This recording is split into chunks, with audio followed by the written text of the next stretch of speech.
मैं सभी कारण पाने। देखिए बेटी अपने पापा से भैया से ज्यादा था करती मर काचे अम्मा तोड़ला ये बाबा बाकिया कैला हो सुनवा हर काचे अम्मा तोड़ला ये बाबा बागिया कैला हो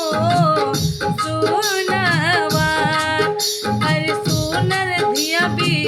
सरला ये बाबा आंगना कैला हो सुनवा हर सुनर धिया भी सरला ये बाबा आंगना कैला हो सुनवा तू ही कहत रहला ये बाबा हाई आँखी के पुकारिया अरे तू ही कहत रहला ये बाबा हाई आँखी के पुकारिया अब काहे भेजा तारा ये बाबा दूसरे होना गारिया अब काहे भेजा तारा ये बाबा दूसरे होना गारिया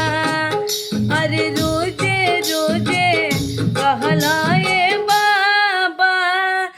धियावा बड़ी जन जलावा अरे रोजे रोजे कहला ये बाबा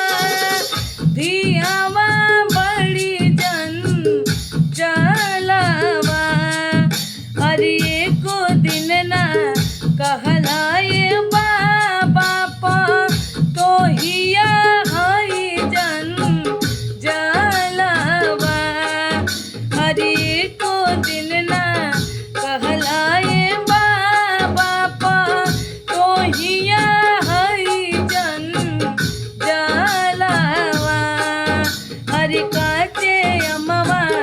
तुरला ये चाचा बागिया कैला हो सुनवा अरे काचे अम्मा तुरला ये चाचा बागिया कैला हो सुनवा चौका बाई ठाला बानी देखी सब घेर के गनवा अरे चौका बाई ठाला बानी देखी सब घेर के गनवा अरे रोजे रोजे कहला ये भैया बहिनिया हई जन जलावा अरे रोजे रोजे कहला ये भैया बहिनिया हई सिर के बोझावा अरे एको दिन ना कहला ये भैया भाभी सिर